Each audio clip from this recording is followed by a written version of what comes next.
Pascal, can you hear me? Absolutely. All right. Is that a decent volume? Yep.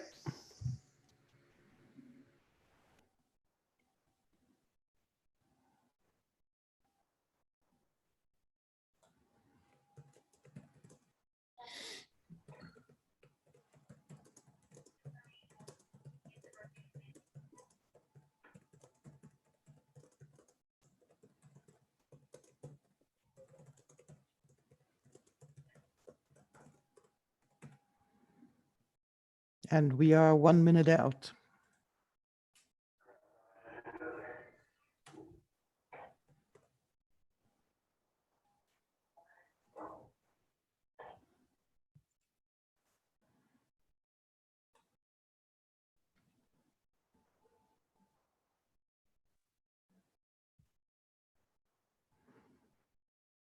Okay, it is noon, and welcome everybody to this live webinar organized by Nevada County OES and UBNet. And let me turn it over to Supervisor Ed Schofield, who is joining us.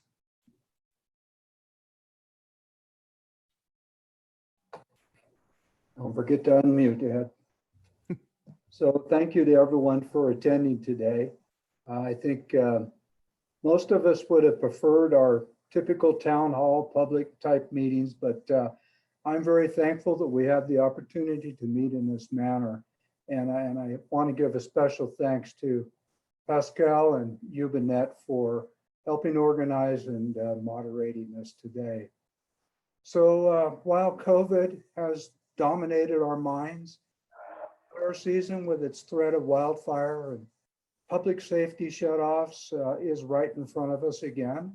And we needed for you to know that fire prevention, planning, and preparedness remains the highest priority of the county, our state and local fire agencies, and all our partners whose mission is the education and protection of our citizens.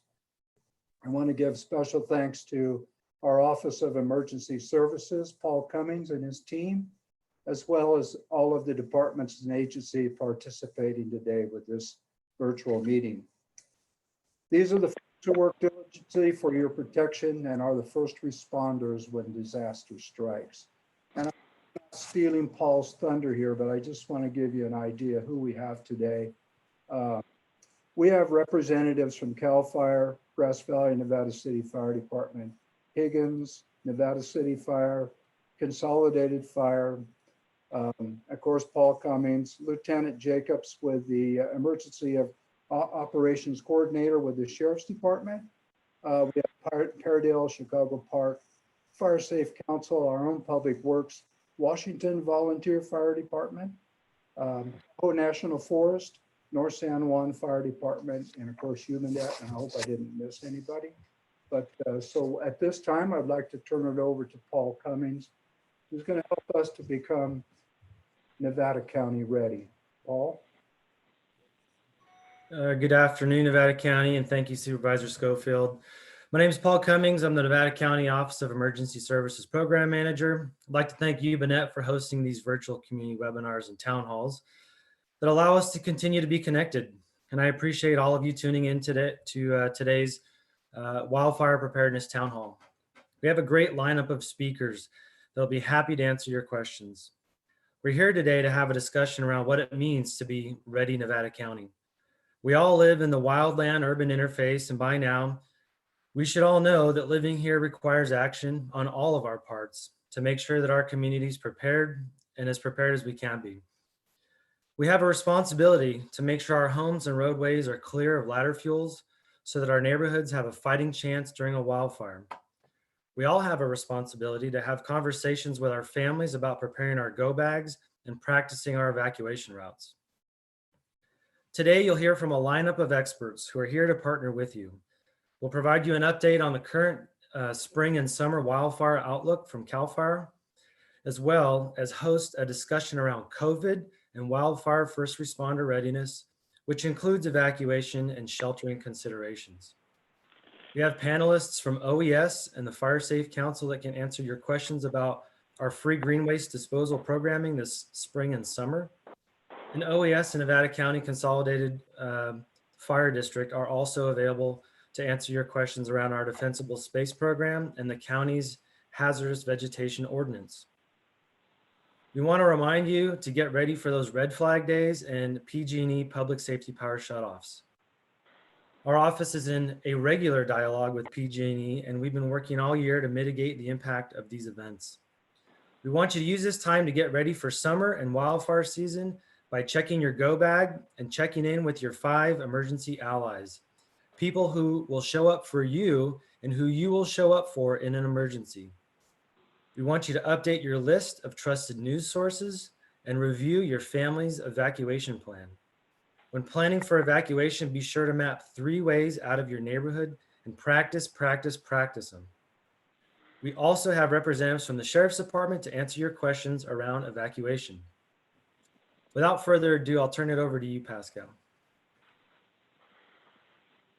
Thank you, Paul. And again, thanks everybody to take out time. You're all incredibly busy because not only is there a holiday weekend coming up, there's also additional work due to the pandemic. And of course, we are coming into fire season. And I believe that Chief Estes, the chief of our CAL FIRE Nevada Yuba Placer unit, is ready to tell us where we are and probably where we're going to go. Yes, thank you, Pascal. And I appreciate you hosting this meeting, this town hall meeting today. And thank you, Supervisor Schofield, for your comments as well. I also have Assistant Chief Jim Mathias on today, and he will add in some items and speak for me later throughout the meeting if there's any questions. But in a nutshell, I wanted to kind of take a quick look at where we were in 2019 and where we expect to go in 2020, specifically in regards to CAL FIRE in Nevada County. We did see a little bit, I guess you could say, of a less punctuated fire season in 2019 than the previous year, but we have to remember that much of the statistics in 2018 revolved around the campfire, which was historical in nature. But we did have almost 8,000 wildland fires that burned in the state in 2019. In those had over 250,000 acres burned and over 730 structures were destroyed. It's important to remember locally that Nevada County has 383,000 acres of state responsibility area within the county. And that's important to remember because outside of the federal, the national forests and our municipalities of Grass Valley and Nevada City, all of the fire districts in CAL FIRE have to work really, really closely together because because all of the private lands, for the most part, sit within that SRA. Last year, we did have a total of 259 wildland fires in NEU, and 100 of those were in Nevada County. But I am proud to say, through the efforts of our folks within CAL FIRE, as well as our strong partnership with all our local government agencies in Nevada County, that all SRA fires in Nevada County were contained at 10 acres or less. And that's an important part of our mission. As we look into 2020 and fuels and weather, our snowpack as of May 1st was right at about 59% of normal. This last storm we got this last week really will have very little consequence on things, given a couple weeks of hot, dry weather and some predicted north winds, which are typical for this time of year. Our grass loading, I would say, is higher than average. It doesn't compare to those years of 2017 and 2018, where we saw almost those double growths recorded out of the UC field station, but it is much higher than average. And one thing that these rains in the last couple weeks did is it's going to give the grass another 3 weeks to grow.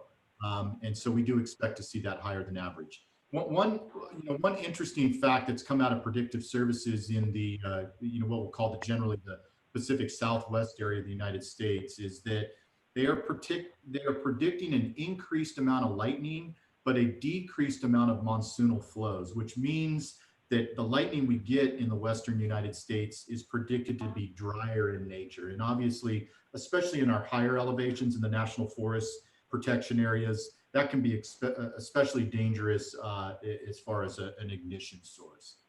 In regards to our state level preparedness, I will declare fire season for Nevada County as well as Placer and Yuba counties on May 25th. We will see right now we're at what we call a preparedness level 3. We will expect to go to peak staffing in June, early June, hopefully. That's somewhat weather dependent. And that peak staffing for us puts us at a total of 22 engines, our full load of aircraft at Grass Valley, and all of our dozers and hand crews on. We are expecting to see some significant budget impacts on the backside of COVID-19. We don't know yet what that's going to look like, but there is some potential pay impacts to our employees as well as some budgetary impacts. On a positive note, we have seen this year the fully funded Grass Valley Fuels crew, which is based out of their facility on Loma Rica Road, just down from the air attack base, is fully funded and operational, and they'll be working between the Ponderosa West, VMP or Priority Project, the North Fork Priority Project in Placer County, and other VMP that the unit has priorities for. We do have our first of the 13 S-70I Blackhawks. It has been placed in service at Vina, which is our closest state base to the north of us here, just in the north end of Butte County, right at the Tehama-Butte County line. We're excited to see that program come to fruition over the next 4 years.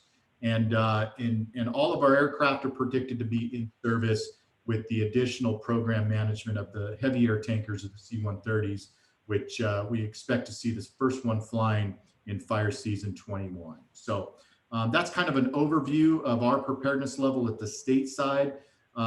Chief Matthias, are you on by chance? I am, Chief, yes.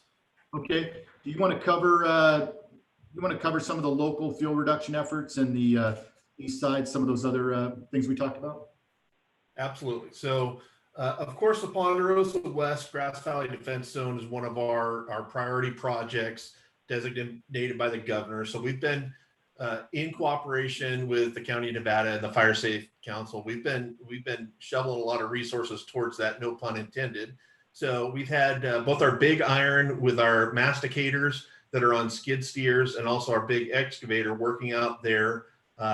And that's for every homeowner that designated their area as appropriate to do that in considering the environmental concerns too. So we've had a hand crew and our heavy equipment out there almost every single weekday since the project started.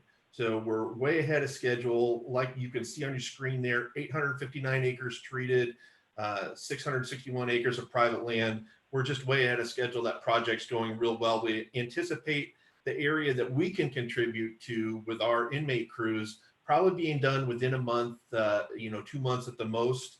And I'll talk about where we're going to divert those crews here in just a second once they're done working on that project. So that project's going to continue on, but the CAL FIRE resources in the form of the inmate crews will start peeling off and go into other projects where they can cover a lot more property and not working in real tight roadways and houses.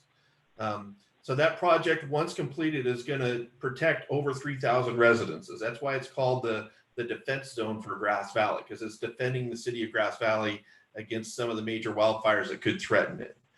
So at the peak time, we had like 70 people, a little bit more than that, assigned to that project. Both our CAL FIRE folks, like I talked about, heavy equipment and hand crews. We had our 3 Cs and just a lot of people helping us out there with private resources, and the Nevada County Fire Safe Council, which has just been a terrific manager of that project. I just can't imagine any other group doing as good a job as they did. They've just really have come through for everything. So that was all funded. by some CAL FIRE grants. 3.5 million over 3 years. The first year CAL FIRE put in $1 million to start that project. So that heavy lift is off and running, and we're figuring out the rest of the way to complete that project with the 2.5 million left. And I think that we're way ahead, and Jamie can cover that some more if she'd like during her section. So it goes beyond that. You don't see it on your screen there, but we also have the 2019 grants that are coming along, and that money was awarded to the Public Works. We heard loud and clear what the Board of Supervisors said. They said, we want to clear around roadways and have our evacuation routes available. So when Tricia talks about that, you can hear how much more that $868,000 plus is going to help out on that project. So that we will start peeling off our hand crews once we're finishing off our portion of the Ponderosa project. And I've been working with Nevada County Public Works to say we need at least one hand crew a day, as much as we can feed to Nevada County Public Works to clear around the roadways. So you're going to see some good success there. And to our friends on the east side that are listening, CAL FIRE also gave a $1.5 million fire prevention grant to Truckee to reduce fuels around a bunch of the homes up there, shaded fuel breaks, fuel reductions. So good success there. So what we're doing, that's what we have been doing, and what we're going to do in the future. We staffed we're still doing this and have been doing it. We staffed an engine in Truckee through the whole winter. So that's something new for CAL FIRE. We haven't staffed our Truckee station in the wintertime before, but I'll tell you what, that Truckee engine really came through for us. They produced a ton of work there. You can kind of see there. They did 88 mutual aid responses to Truckee to help out with the response model in the Truckee area. They were also able to burn over 350 piles, and those piles vary in size from the size of a desk to the size of a house. They just did a really good job up there and did a ton of prescribed fire efforts all throughout the Truckee Basin in both Nevada and Placer counties. And in addition to that, like I said, they contributed to that response model on I-80 and responded to just a lot of traffic accidents, medical rescues, that sort of thing. So we're at, like the chief said, we're at our level 3 staffing level, which means that we have an engine in each one of our stations, and we're soon to add our second engine to our 2 engine stations here coming up pretty quickly. That'll probably happen sometime between June and July. It's just dependent on a lot of things. Obviously the budget, obviously the fuel and weather conditions. So those are all considerations for when we're going to go to our complete peak staffing. You'll see like the chief said, we'll see the air tankers at Grass Valley starting June 1st. So they'll be able to fly out of there and put out all the fires real close to us. And then our air attack, which is the control platform up in the air, will be staffed and available on June 15th. And in the meantime, we'll have some folks coming out of either Chico or McClellan to support that. As far as new equipment, we got we're pretty lucky to replace some of the older dozers that we had at Station 20 last year, and then at Station 60. So Station 20 is our Nevada City station, and then Station 60 is our Dobbins station out of Yuba County. So responding up into the North San Juan area pretty quickly is that Dobbins dozer, and then out of Nevada City we also have a new dozer there. Washington Ridge Camp is up and it's running, and it's got 4 hand crews out of it right now. And I think our crew numbers, which means the number of people on the hand crews, are a little higher than they were last year. So as far as personnel available to go out and respond out of Washington Ridge Camp, so far this year, we've been pretty unaffected, thank goodness, of the COVID and being able to keep our crew numbers up. And we're anticipating that to continue. We have our WUI drill, although it's scaled down because of the current situation in California and the rest of the world. We've scaled that down to keep the public out, but we still have to prepare for fire season. So we'll still be inviting our local government friends, and our CAL FIRE engines will be training up there on top of Banner Mountain at the Peach Ranch, doing our WUI drill, which means wildland urban interface. We do several different scenarios where the crew knocks off some of the cobwebs for the older people, and for some of the new firefighters, it gives them a sense of what they're up to this summer. And then we're just gonna, I just don't know of any other area outside of Nevada Yuba Placer unit where the fire department, law enforcement, OES and all the entities work really this well together and that frequently. There's oftentimes when I see Bob Jacobs, sometimes more than I see my family members. And if Paul Cummings wasn't hidden away there in his dining room, I'd probably be seeing him almost every day too. So that's what we're up to in the Nevada Eva Placer unit here locally in Nevada County. And thank you so much. Thank you so much for that update. It's great to hear that we have this collaboration that's ongoing, and it's incredibly successful. And maybe we could have Tricia Tillotson from Nevada County's Public Works tell us a little bit about that grant money and what she's going to do with it. Sure. Thank you, Pascal. This is Tricia Tillotson. I'm the Director of Public Works for Nevada County. We were thrilled to be the recipients of a CAL FIRE grant for $868,084. That's for vegetation management on over 200 miles of county roadway. So what we typically do in the county, we're able to fund about 70 miles of vegetation management. This grant will allow us to do an additional 100 miles. So that's a total of 170 miles per year for the next 2 years. Just to keep in mind, we have 563 miles of county maintained roads. So that's going to really assist us in accelerating our vegetation management. We are still waiting for the final signed agreement to be returned from CAL FIRE. Meanwhile, we are preparing requests for proposals to get a registered forester on board, which is part of the grant requirements, and also to prepare requests for bids from contractors. So this work will be completed by county crews and contractors. It'll really be a combination. What we are letting folks know is that prioritization of roadways will be determined by the fire hazard severity zones. Also, if a road is a dead end or not. We'll also look at right-of-way and then population served. So there is a prioritization that occurs. I do not have a list available for the public right now. We would anticipate a month before we do the work, we'll be letting everyone know which roads we'll be addressing and doing public notifications on that. And the reason for that is we have a lot of moving parts right now. You've probably seen our crews out there, still doing vegetation management. So we're not slowing down. So I'm not going to be able to tell you which roads I'll be able to do once I get an agreement. It could be a couple months down the road before we get the agreement going. So anyway, really excited for the opportunity, and it'll really help us address vegetation. Thank you. Thank you, Tricia. And at the same time, could we, Shelley, if you are available, can you tell us a little bit about what the Tahoe is, how the Tahoe is doing, and how you are getting ready for fire season? Hi, yeah, absolutely, Pascal. Thanks for the invite. Appreciate that. The Tahoe National Forest is, rather large, obviously, just under 900,000 acres. So we have within that, obviously, a rather large protection area.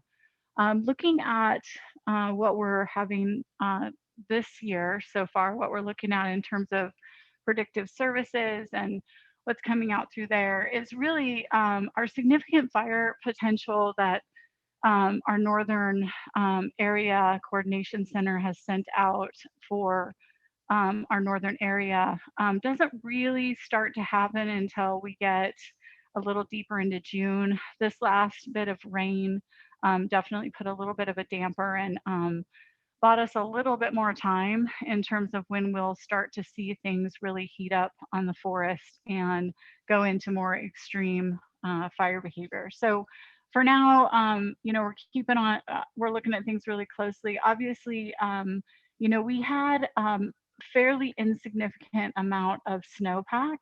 And so, that kind of has impacted our overall predictions and our models. Our dead fuel moisture values are well below average for this time of year. So that's concerning as well. Our lower elevation grass crop has above normal fuel loading once again. And so we're gonna see a lot of curing happening there once we start to see some of these warmer temperatures. So that's just sort of a kind of a snapshot on what we're looking at. In terms of our planning levels though, both for our northern geographic area as well as our national predictive services, is that our planning levels are both at 1, meaning that we're really at this point, we're sitting really heavy on resources. We don't have a lot of things committed, obviously, and we don't expect to see any large fire behavior happening here real soon. Like I said, it's going to need to heat up a little bit. So early on, we did have 2 fairly significant fires that folks might have been aware of. One was over on the North Yuba district. And that fire, for time of year, it was in March, and we were seeing the type of fire behavior that we would see. It wasn't actually our land; it was our protection area on private land. But we were seeing the type of fire behavior that we would see more like in July. So that was kind of something that took us by surprise early on this year. The same thing happened up near Sierraville. We had a 102-acre fire that occurred up there early on, and really was surprising that at that elevation at 5,000 feet. So we're really, like I said, just gearing up, knowing that this is going to happen, and we need to be ready. So our resource count is kind of our typical complement. We'll have everything staffed with, we've got 11 engines, 10 patrols. We have 3 Type 1 hotshot crews. We have 2 water tenders. We have a Type 1 helicopter that'll be located up at a Truckee. And then we've got a Type 2 helicopter that will be located at White Cloud. So, and also we have a air attack platform that flies out of Grass Valley. So our usual resources will be on and available.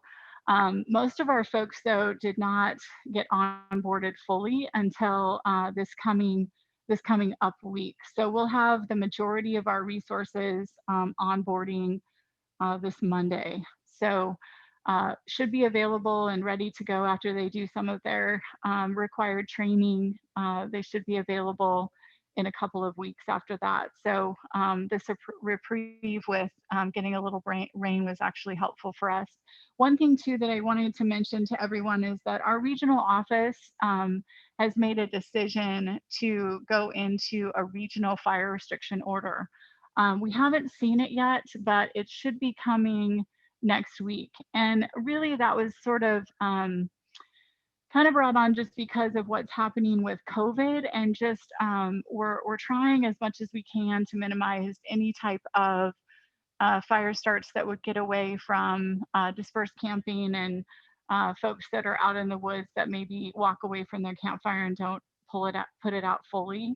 So that's sort of the intent there, because we're really trying with the current circumstances with COVID and this global pandemic is to minimize that risk as much as possible, so that our folks, when we do get fires that are significant, are really focusing on those, and we're not worrying about just this maybe constant influx of potential campfires getting away across the forest. Now, it doesn't appear that that order will apply to the campgrounds that we open. So if you're in a designated campground with, campground hosts and all the precautions that are in place, and those regular structures that are in those campgrounds, you'll still be able to have a campfire when you're camping. It'll just be kind of when folks are out, camping in those dispersed areas. So I did want to mention that. And yeah, I think those were kind of the highlights that I wanted to share. And then of course, it sounds like maybe we'll have some time for questions. I appreciate it. Thanks, Pascal. You're most welcome. Thanks for being here, Shelley. Next, how about Jamie Jones from the Fire Safe Council of Nevada County, who I believe you have been busy, COVID or not. We have. Thank you, Pascal, for having us.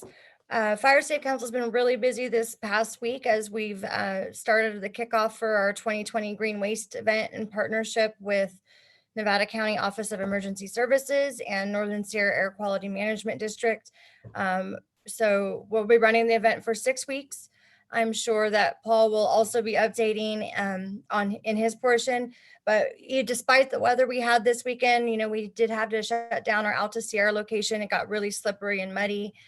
We routed people to the other sites just for the one weekend, but we still had over 500 participants bring in green waste, even with the heavy rains this past weekend. So we'll be going up to Truckee tomorrow to start the kickoff for Truckee and their green waste event.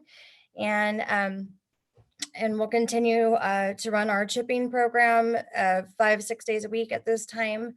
Everyone's been really busy doing their clearing and defensible space clearing with their downtime. So we're responding to that. And our staff is working 6-7 days a week to make sure that we are not only servicing the chipping program, but the green waste and also our AFN program, which is the access and functional needs. And we'll start those 15 properties here next week. So we're excited that everyone is really responsive and still preparing for wildfire season. Great, thank you. And Paul, can you elaborate a little bit on what Jamie alluded to, or do you want to start with questions? Yeah, I would just reinforce the great partnership we've had with Jamie, and we're very thankful for the grant dollars from the Northern Sierra Air Quality Management District. I'd like to recognize the Fire Safe Council and Jen Tamo from our office for the hard work that they've done in putting these events together. They were a little bit rained out, I think, last weekend, but I think we have a lot of excitement going into the future, and they've got a strong setup for both Western and Eastern Nevada County programs. But yeah, ready for questions, Pascal. Okay, because we got a lot of questions ahead of time from people who registered, and I see right now there's 120 participants that are with us in this virtual town hall, plus the ones that are watching us on YouTube or Facebook. So let's get to the questions, and the first question is actually one for each of you. So if each of you could briefly answer this. With COVID layoffs and furloughs, what are the expectations regarding emergency staffing in order to respond during wildfire season? And I'm just going to make an executive decision and say I'm going to ask each one of you the way I see you on the screen. So we will start with Mike Stewart from Washington Fire. Mike, your situation is a little special because town of Washington, it's not that you have that many residents, but every summer you're incredibly busy. So how are you expecting to deal with COVID and the tourists? Well, thanks for the invite here, Pascal. Obviously, our situation is different than most. Our town of 150 people will probably grow to about 2,000 this weekend with the tourist influx. That's affecting the 6 of us that are the volunteer firefighters here in this town. So what we're not changing anything in the way of our response, except for considering that each contact with a person in a medical situation is going to be considered as if it's a virus patient. And so there'll be some additional personal protective equipment. But other than that, we're trying to do business as usual. Okay, and Jim Turner, Nevada County Consolidated. Good afternoon, and I kind of go with what Chief Stewart was saying. We put into several precautions within our joint operational area for our personnel safety. They're concentrating on continued training for the upcoming wildland season. We pay close attention to the health of our personnel, and also in correspondence with other agencies taking actions to try to avoid any type of COVID-19 outbreak within our agencies. But we've set up parameters where we know to a certain level of degree when personnel, God forbid, become infected, what numbers we can go down before we get to critical staffing. So we monitor that quite regularly. And we also send a lot of training information out to our personnel and just remind them that, with our health comes our ability to provide the services to our constituents. Thank you, Chief Turner. And Patrick, maybe could you maybe talk about the DSIs?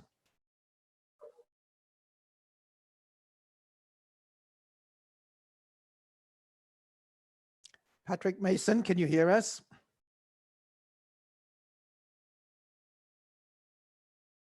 His connection apparently must be dropping. So let's go to Jamie.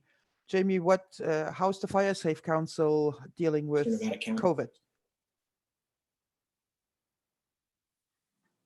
So, oh, do you want to defer back to Patrick? Oh yeah, well now that he's back, Patrick.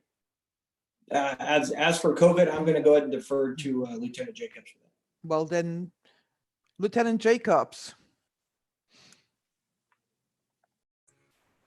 Okay.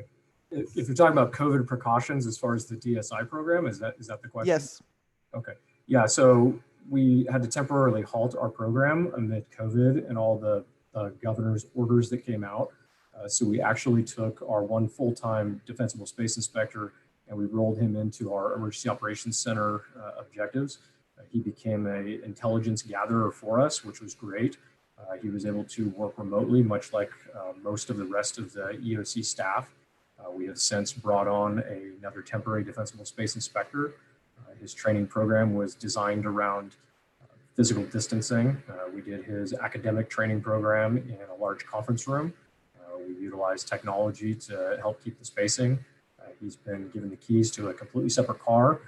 So the direction has been stay as much apart as you can during your field training, but it gets a little tricky, but it is working out pretty well. They've been issued masks in the event that they need them. They've been given guidance to avoid getting too close to the public when they make phone contact with the public, to advise them that when they come out to do the inspection, that the expectation is that they're not going to be standing right next to them. Maybe even ask the public if they'd be willing to wear a mask while they're dealing with them face to face. Perfect. Okay, Jamie, back to you. Yes, so our staff, our office has still been closed to the public. We are responding, and all of my administrative staff is working remotely. And so we're available by phone, email. We will schedule meetings or appointments for certain items within the office by appointment only. And then everybody in our field operations that are involved in fire mitigation activities have continued to stay busy throughout COVID-19. We've been complying with the recommendations, both from the county and public health, on how to proceed with that. So keeping in mind our staff safety and the public safety, they're still doing their fire mitigation activities. Our defensible space program, we've followed suit with the DSI inspectors. We did reinstate that program last week. And so we're asking that our DSAV advisors are in the field and wearing masks and keeping in line with social distancing. And then translating that into our green waste program, we've kind of come up with a contactless program across the board to make sure that our volunteers are protected and the community members participating in the program are also protected. So we're doing signage and, kind of visual cues of not any kind of person-to-person contact. So they're all remaining 6 feet away and they've been provided masks. And we're still able to continue I think all of our programs and projects right now, even with the COVID-19 restraints. And so, so far we've been pretty successful at making sure that we're maintaining our ability to teach and educate the community on wildfire preparedness. Perfect, thank you. Chief Butron or Chief Goodspeed for Grass Valley and Nevada City. Hi, thanks, Pasquale. Yeah. So in reference, I'll kind of dive in with the other two chiefs on this. We have had in place, continue to have in place policies and procedures for protection of our crews for COVID, much as the same as everybody else does. So they continue to still operate and provide full service to the community. They're out currently prepping for fire season, much along the same lines you hear Chief Matthias give a description of earlier. We've been lucky to this point, and hopefully remain so. We've had no staff members come down with COVID. As Chief Turner said, between the three JOA agencies, the two cities and Consolidated, we certainly have our drawdown plan in place. So we are prepared should something happen. Beyond that, we just continue to provide service to the best of our ability, and we are in constant preparation at this point for wildfire season. Thank you. And Like John, with Nevada City and Grass Valley, we've fortunately been able to avoid the furloughs and the layoffs, so that will not affect our response plans. We'll still have the same number of personnel on our fire engines. And just to echo the other chiefs, we have policies and procedures for our personnel for when they make these patient contacts. We've been ahead of the curve, I think, as far as securing our PPE, the gloves, the gowns, the eye protection, the masks. We're looking at long-term, our ability to maintain those stockpiles of the PPE as this continues on and for any future pandemics that may occur. thank you. And how is North San Juan Fire handling the COVID situation? Our operations are normal, except that we are discussing on a weekly basis the situation with regard to COVID. We're being pretty proactive, practicing social distancing. We're requiring masks when two firefighters meet at the station, and just monitoring the situation. We do have a drawdown plan, and we're concerned that things not get worse. We've been very fortunate so far. And last week before the rain, we had a kind of wake-up call, a 5-acre or more wildland fire over near French Corral. And so we're aware of the impending fire season and doing our best to stay on top of things here. Thank you, Boyd. And another question that came up here was a lot of people asking that they have been doing their defensible space clearing, but the neighbors on either one or more sides, mostly vacant land, have not done any type of vegetation management. And so the homeowners cannot get their 100-foot defensible space zone. And some of them have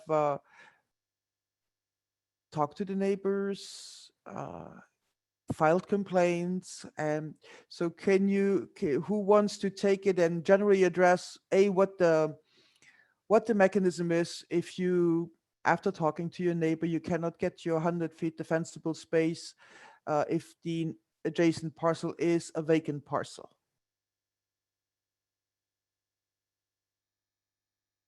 And Pascal, I'll start things off by saying we do have 2 defensible space programs that residents of Nevada County could encounter. The CAL FIRE has the Public Resource Code 4291 defensible space program that affects or applies to residents in our county. And then also the County of Nevada, OES and Nevada County Consolidated are partnering together on our county defensible space ordinance and defensible space program. So I would offer it up to I think CAL FIRE and Patrick Mason from Nevada County Consolidated to answer those questions. So yeah, I'll definitely I'll jump on board with this one with the ordinance. The whole thing with the Nevada County ordinance is it's written in a way that it allows individuals to request vegetation be removed beyond their property line to gain their 100 feet of defensible space.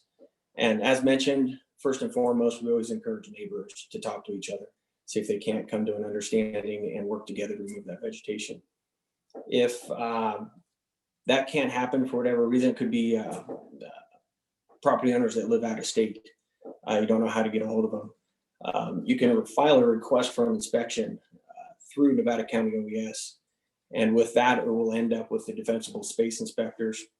And we will go out, inspect the property, and be able to send letters to those property owners at that point, asking them to clear that additional land. If the property is only 50 feet from their property line, we're going to ask the neighboring unimproved parcel to clear an additional 50 feet, give that full 100 feet of defensible space. Pascal, speaking on behalf of the cities, both Grass Valley and Nevada City have nearly identical hazardous vegetation abatement ordinances, which vary slightly from what the county is doing due to the smaller parcel sizes within the city limits. We don't have the 100-foot requirements, but the property owners are still required to maintain their properties. So in our ordinances, it reads that all the property owners have until June 1st to complete the work on their properties. So we are receiving complaints. There's mechanisms through the city websites where you can log in and file an electronic complaint. A lot of it is complaint driven, where we go out and inspect based on what we're hearing from the public. So those are some of the differences between the cities and the county, but we are out in force, and we are making sure that this work is getting done. Anyone else want to chime in?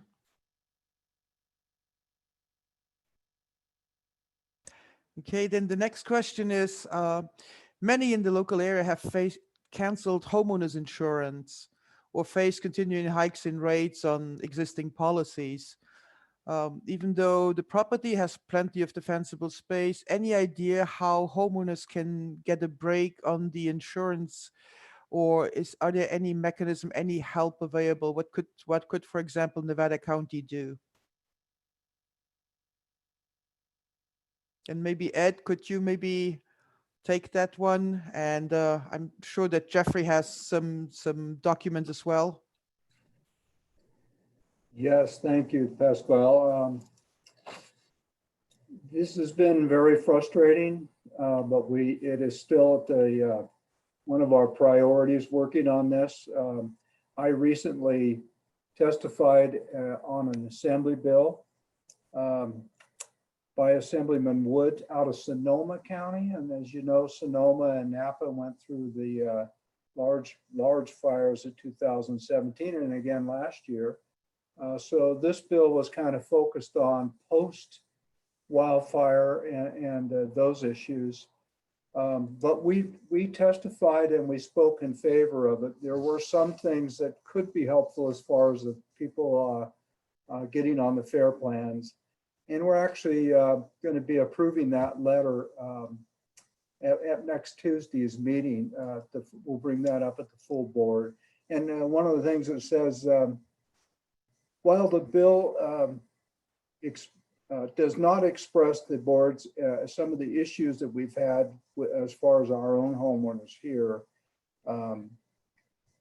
it does increase insurance protections for homeowners after declared disaster and during recovery efforts. So anything that we see, and I got to point out too that Supervisor Miller sits on a committee with RCRC, our Rural Caucus. That's really a hands-on committee. They've met one-on-one with the insurance commissioner. And we're following some of the bills that are at the legislative level right now. And I might refer this to Jeffrey, who might have some better details on this. Jeffrey, if you're on the line. Absolutely. Thank you so much, Supervisor Pascal and the panel. It's an honor to be on with you today. Regarding homeowners insurance, a couple things before I kind of launch in. I'd like to provide a little bit of more detail on some of the bill that the supervisor is referring to, which is AB 3012. That was Assembly Bill AB 3012. Before I go into that, I think the first thing that folks should do if they receive a non-renewal notice from their insurance broker or insurance company is to contact the Department of Insurance, who could be a resource to, number one, evaluate your non-renewal notice to make sure it's compliant with all state laws, and can also do an investigation if you have a complaint on that non-renewal notice. And then also they have a wealth of resources to point you into a direction of other brokers who can help you find insurance, and then of course help you with other opportunities, including the California FAIR Plan, which I'll maybe mention briefly. But real quick, that number, just for the viewers to know, that's 1-800-927-5828.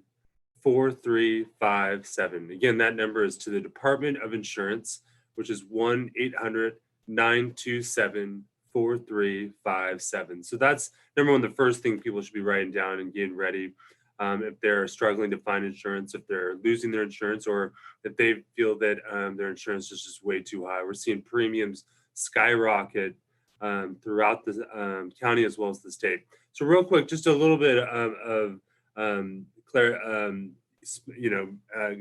information on AB 3012.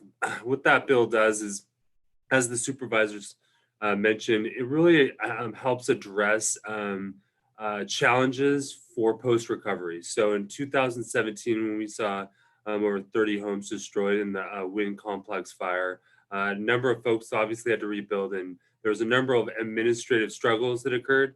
And so it does a number of things. I'm not going to go through all of them, but I encourage you to look at it, Bill, and if you are in support of it, to reach out to our office or to reach out to our state representatives, Senator Daly and Assemblyman Daly. But it does, I'll just real quick, it requires an insurer to provide a payment for contents of no less than 30% of a given policy limit without requiring an itemized claim. And so what that means is if you lose your home after a wildfire, you're devastated. And now how some of these policies are written, particularly if they include living expenses, is before you can get a cent to start getting yourself prepared to start recovering, you need to submit an itemized claim of everything that you own that's been lost.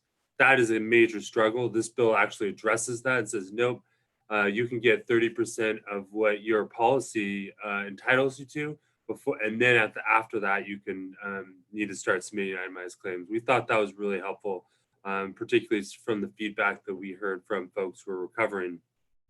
A couple other things, I'm not going to go through all of it just for the sake of time, but it does do a couple other things. It also requires that if you receive a non-renewal notice, certain documentation has to be included in that non-renewal notice that includes information on how to get insurance, including how to contact the Department of Insurance, but then also how to basically access other resources. Another thing that it does is it requires the California Fair Plan to develop a new program, which really launches a clearinghouse program. And what that does is that really helps California Fair Plan spearhead how to get people back off the California Fair Plan and back onto the regular market. So real quick, I just want to provide a little bit of clarification.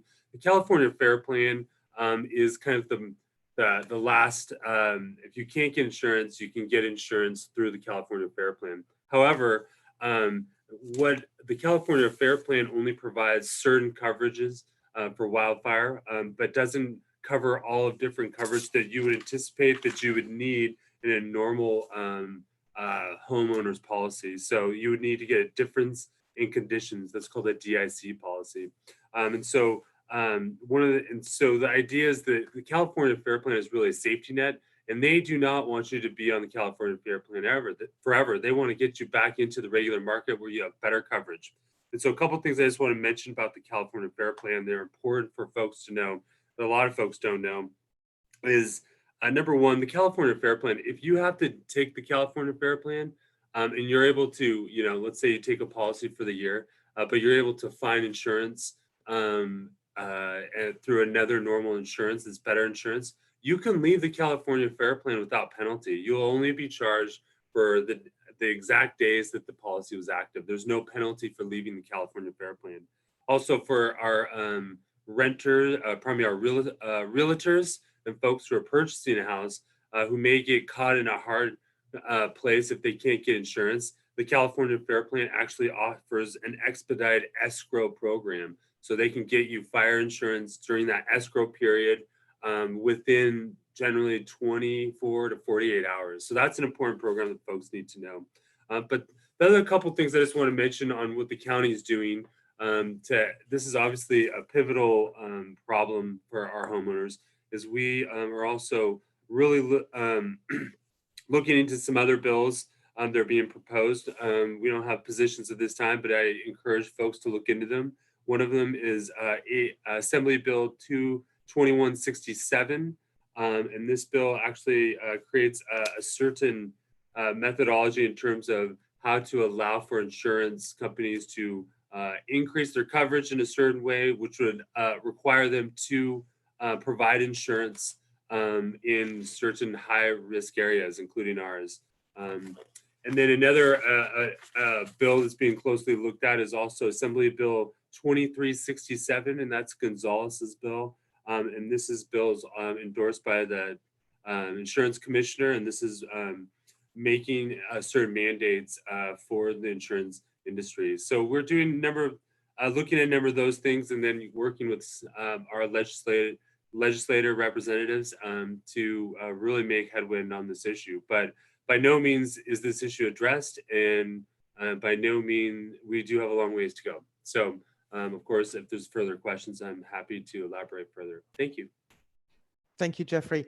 Yeah, I get a couple after from residents in Alta Sierra, and also from new residents in Alta Sierra who wanted to know if after they did a lot of work on their driveways, if there was a way to get a special sign that would tell engines in case of a fire that the driveway is clear and that they can come up that driveway, and also if there are designated evacuation routes, and if so, where are they and where could people find them? Who wants to take that one? I can do part of it if you'd like. This is Terry. Please. So all driveways, of course, should be accessible all the time. And so, if people can give us a call, we'll come out and have a look, or we'll send the inspectors out. And as far as the evacuation part, probably ought to turn it over to either Lieutenant Jacobs or Paul. But as far as the driveways are concerned, yeah, we like to make sure they're all clear and accessible. And we do our part to, get area familiarized or area familiarization. And so we know some of those driveways that we may not be able to get up just by looking at our maps. Yeah, thanks, Terry. And I'll get Bob Jacobs started, Lieutenant Bob Jacobs from the Sheriff's Department. But we get these questions a lot, very specific questions around evacuation. How exactly do I get out of my neighborhood? I think nobody's going to know how to get out of your neighborhood better than you. So we encourage you to try to find 3 ways out. Look at go online, look at Google Maps and try to find 3 ways out to those main arteries during a fire. We encourage you to print that material off, practice it with your family, drive it during the day, drive it during the night, so that you're ready to get out of your home. During an evacuation, we want you to be a good follower. We want you to listen to our first responders' directions. If they're telling you to go down a street that you're not familiar with, just follow their directions, because they've got that broader situational awareness during that event. So find 3 ways out, study your area, and study your neighborhood, and I'll turn it over to Lieutenant Jacobs for his angle from the Sheriff's Department. Yeah, thanks, Paul. I appreciate that.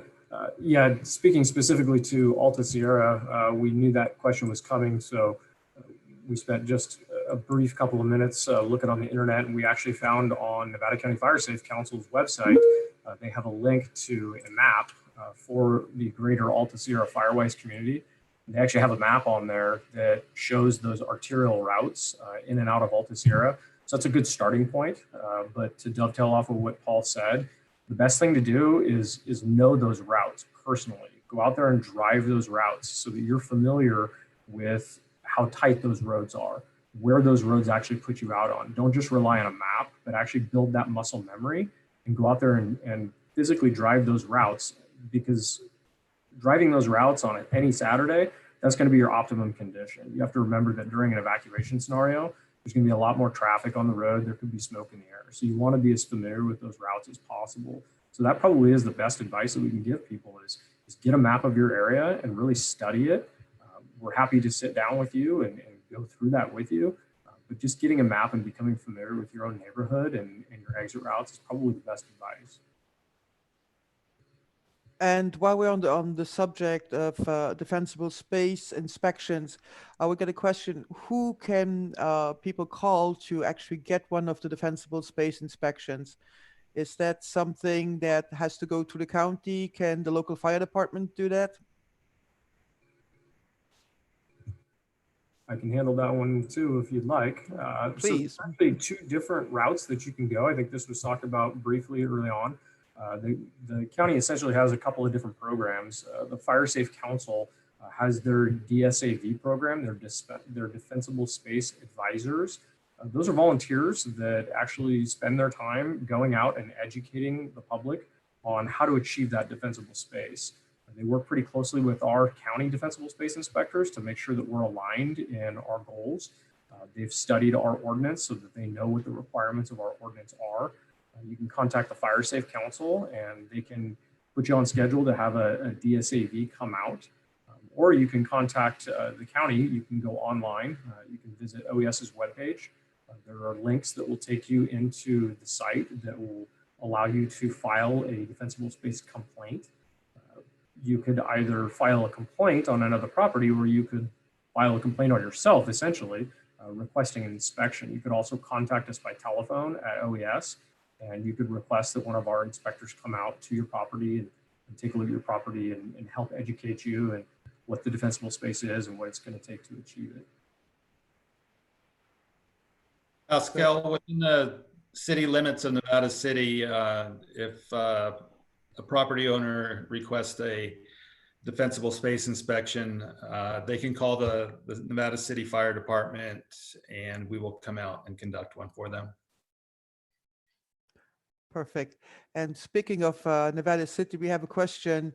What is the plan to mitigate fire danger in homeless camps, primarily on Sugarloaf Mountain in Nevada City, and also in the wooded areas around Grass Valley? Within the city of Nevada City, we're aware that we have a homeless problem, and right now it seems to be concentrated on the Sugarloaf Mountain. Nevada City annexed that within the city limits approximately a year ago. And since that time, we've been taking steps to improve fire safety. We've cleared the access road that goes from Coyote Street all the way to the top so we can get emergency vehicles in there. We've been working with local nonprofit groups. We've been working with Sierra Streams. We've been working with Bear Yuba Land Trust to build some trails and make it more accessible. That's kind of a double-edged sword because it allows people to get in there, but at the same time, when you have the public using it, it pushes the homeless away from that area. Our police department has been conducting routine foot patrols in the area and have been contacting the homeless. They have camping ordinances, but if you want to enforce a camping ordinance, you have to have a bed for the homeless person to stay at for the night. So, we're looking at different ways to partner with the county. We're partnering with neighboring fire districts, specifically Nevada County Consolidated, because it impacts their jurisdiction. We are planning on meeting with supervisors. So this is a regional approach that needs to happen to secure this area and make it safer. Those are some of the steps that in that area, particularly Nevada City, is working on. I can talk for within Grass Valley to that question, much like Chief Goodspeed said. We have the 2 police officers that routinely go around, identify and help abate and clean up and mitigate homeless encampments within those forested lands, as you described. They're working closely with the county's home team to try to get an alternative living situation for these individuals. Beyond that, the city will enforce its municipal code under those property owners, some of which has already taken place. And if we're missing something, then please go to the city's website. On the city's website is a code compliance investigation form. That's the form that we use to track complaints regarding vegetation management. And again, that's available on the city's website and can be downloaded from there. Perfect, thank you. And we got several questions about down vegetation from the work that PG&E is doing around the power lines, and property owners are left with a kind of a mess because the big logs, a lot of them are left in a jumble on their property, and now homeowners are asking where could they turn them to get these logs removed. The branches, everything has been chipped, but the big logs, of course, are still there. So what could be done about that? Does anybody have an idea how to help these homeowners? Hey, Pascal, it's Paul Cummings from OES. Our office does liaise with PG&E. We've got a rep, a territory rep that we work with regularly. We've been working with them on public safety power shutoff planning and just, general maintenance and upkeep of that infrastructure in Nevada County. So their take on that is that those bigger logs they see as the homeowner's property. And so that's why they're leaving those behind. But if you wanted those to be removed, from what I understand, you can call their customer service line, the PG&E, 1-800 number essentially, and notify them that you want those to be removed, and they should be able to help you out with that. That's good to know. I'm pretty sure that quite a few people will call PG&E. And speaking of PG&E, of course, there is great concern about possible power shutoffs again this summer and this fall, with not just with the possibility of having a fire, but a lot of people, especially in the unincorporated areas, are losing water, so they're losing their wells when they don't have power. And is there any way that the county or fire agencies can work with PG&E to keep the PSPS periods shorter, and also provide some sort of better access, not just have Grass Valley, a small strip of Grass Valley staying energized? What can be done? And is there anything that maybe the county could provide some educational opportunities to train residents to live without power, water, during COVID, during a fire, and how to use generators safely? Yeah, Pascal, I'll take that as well. Kind of a lot in there, but I think what that gets down to is, PG&E affected a lot of our county last fall. PG&E has heard from Nevada County, the County of Nevada, in our conversations with them, that there are certain aspects of that they really need to improve upon as we head into next fall. There are some particulars around this that we've really focused on with them. We made it clear that the latter PSPS events, when they were able to keep Grass Valley energized through some auxiliary generation, when they were able to keep the hospitals and those skilled nursing facilities energized, it provided through a secondary effect, the stores, restaurants, gas stations in Grass Valley were able to stay on, that significantly reduced the impact of those events on our residents. And so that really is a standard for us now in Nevada County, that we've said, next year, if there's going to be a public safety power shutoff, you've got to have that same level of generation. Our staff has also made it very clear to PG&E, it's really important for them to keep Nevada City energized. Nevada City had some significant challenges last year during those public safety power shutoffs that created some serious fiscal impacts on the businesses there and affected the lives of the residents. So we have made that clear to PG&E as well. We met with them in February, had an internal meeting with county staff as well as some nonprofit folks. We had, for instance, Freed was there to just they called it a listening session, where we were able to articulate the challenges that we faced as a county to PG&E and let them internalize that and then come back to us with solutions. One of the other things that we brought up to them was those community resource centers that they'd set up were insufficient in many ways, and they didn't address the needs of our access and functional needs population. And so PG&E has heard us in our in addressing that, and they're working to have hardened facilities now in the future for their community resource centers. They have said that, going into COVID with the public safety power shutoffs, they're going to have to be a little more nimble and make some adjustments. And so they're still figuring out how to address community resource centers with COVID. Lastly, the other big point that we really tried to drive home with PG&E was the public communication. Communication at the county level of how our offices communicate with PG&E about when they're going to turn the power off and when they're going to turn it back on, and what that footprint looks like. But then also for the residents of Nevada County, how are PG&E, how will they communicate that message to our residents so that they can plan around these events? And so PG&E has promised us that going into 2020 that these events will be smaller in size, shorter in duration, and smarter for their customers. One of the things that they have said that they're working on is putting in more switches. So with more switches, that will hopefully help narrow down that footprint for these events.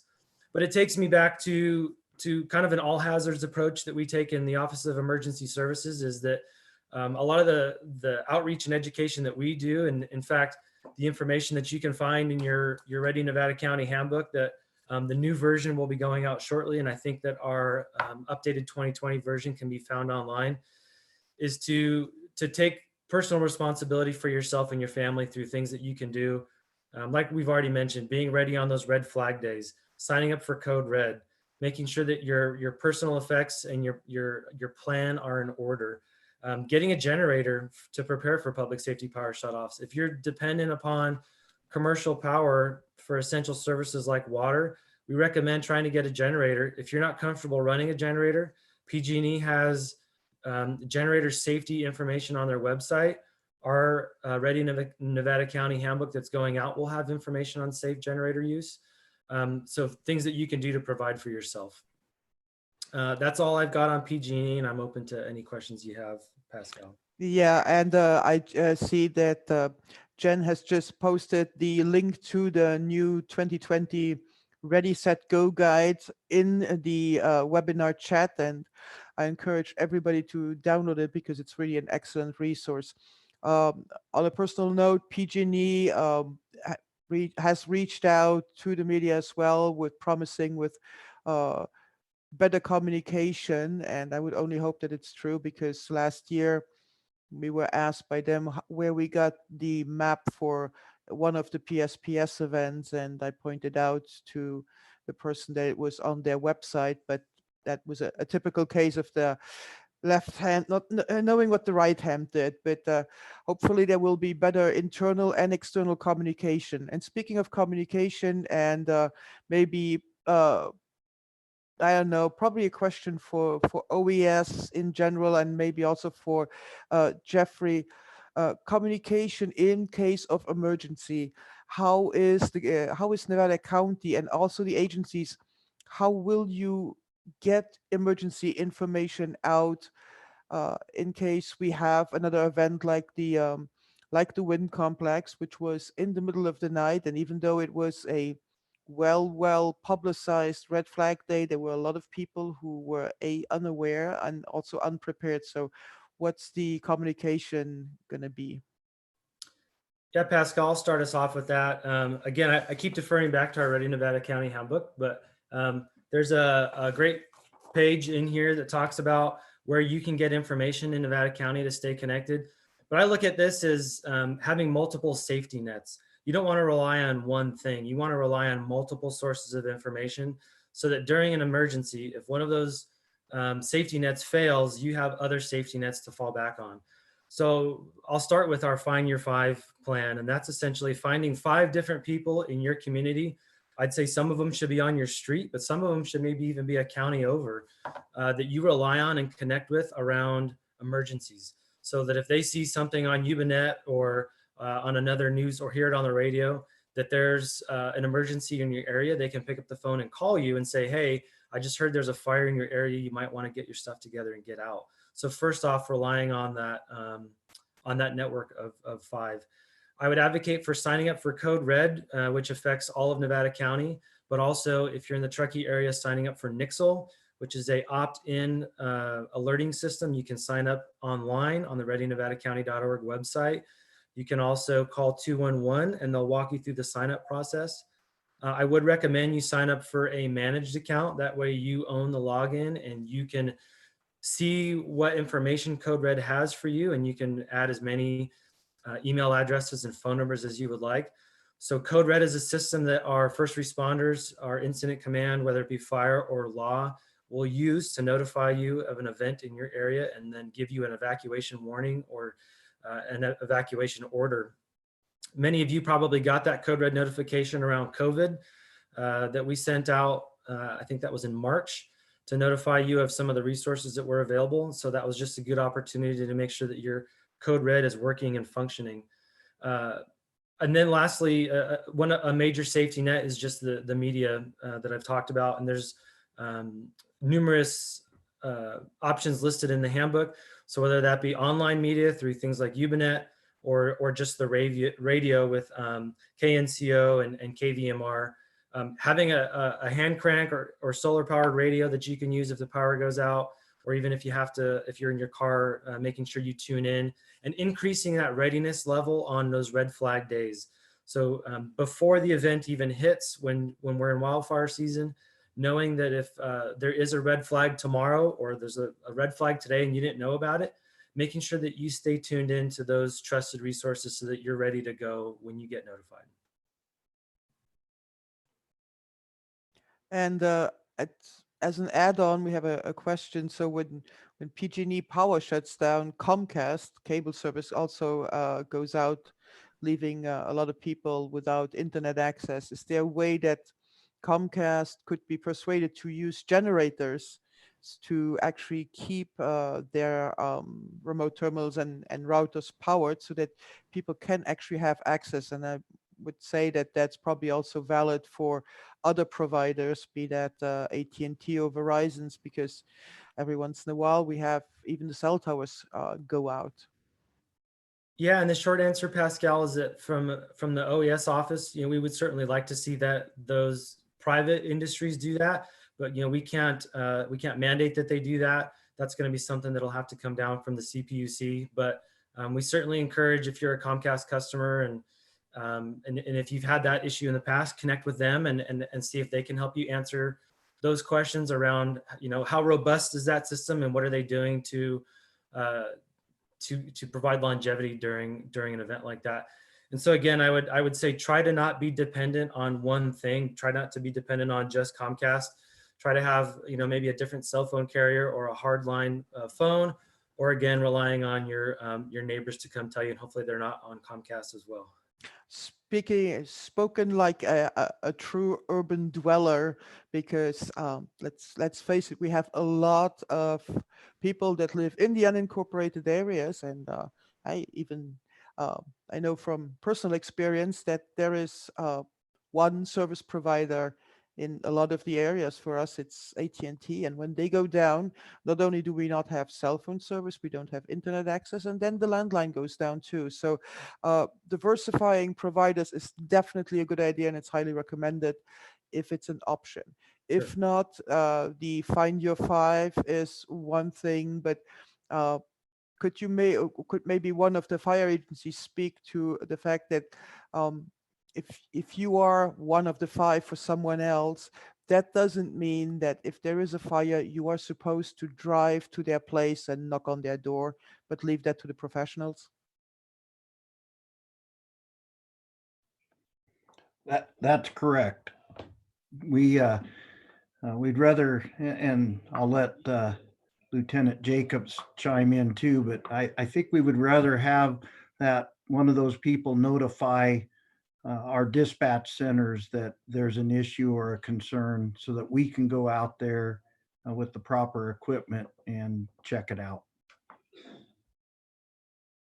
Yeah, Pascal, if I may, just to add on to what's already been said, with those fears and concerns about not having connectivity during either a PSPS or if it is a wildfire event and the fire itself knocks out communications. Everybody on here probably remembers our big launch last year of the high-low sirens. The Sheriff's Office, the police agencies, the town of Truckee, Grass Valley PD, Nevada City PD, they've all installed high-low sirens. Sounds like the British law enforcement agencies. Those are going to be utilized in situations just like that. Even if we know that there's power in the area, we're still going to use that. But like Paul said, having those additional safety nets in place, the door swings both ways. Our governments, the cities and the county, have built in that additional safety net as well, so that if there isn't power in the area and there is a concern that it's the middle of the night and people are sleeping and their phones aren't working, then our units are going to drive through these neighborhoods and we're going to be blaring those high-low sirens, and we're going to be getting on the PAs and we're going to be getting people awake, and we're going to let them know there is an emergency. And I would just say that if you ever hear those high-low sirens, there's only one reason that you're going to hear those sirens, and there's only one thing you should do. Know it's an emergency, get up and get out.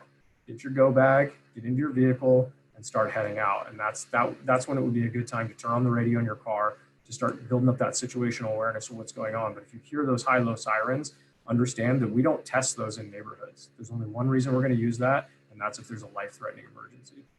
And if you hear the sirens, it's evacuate now. That's basically what the siren means.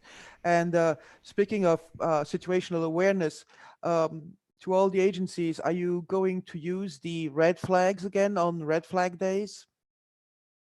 Yeah, CAL FIRE is certainly going to use it at all of our Nevada County stations, and I can see that Terry's nodding his head too, so I'm assuming he will, and Mark is as well. So I think you're going to get all the fire agencies using those again.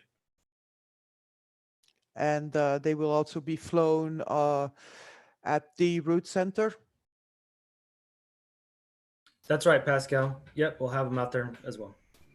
And again, if you see those red flags, it means it is a red flag day in our area, because what happens is the National Weather Service in Sacramento, who is responsible for putting out the forecast, is going to call for a red flag day, either a fire weather watch, which is one step below, or a red flag warning. And when you see those red flags, please be prepared. Have your go bag in your car if you're in the car. And especially have your communications plan, because evacuations, if there are still COVID restrictions, it's going to be hard, because you don't necessarily can just go hang out at the friend's house.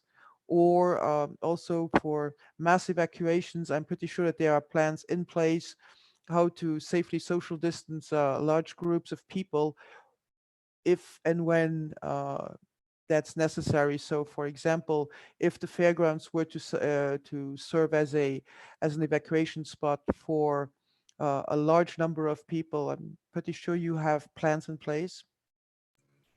I can speak to that, Pascal. Yep. So yeah, the Office of Emergency Services has actually recently been in contact with the American Red Cross. The American Red Cross is our first go-to for setting up shelters for evacuation scenarios. The American Red Cross has already put into place plans for physical distancing requirements, scalability of those evacuation centers, those shelters. We may have to locate additional space. Instead of maybe setting up one shelter, we may have to consider setting up multiple shelters. There's talks about doing staging areas, so that as evacuees come to the shelter, instead of just parking and walking in like they might normally do, actually having a staged entrance where those folks are screened. We're certainly going to be collaborating and working with our public health department on exactly what the personal protective equipment needs would be in those shelters, whether or not we would need to set up separate isolation centers within those shelters.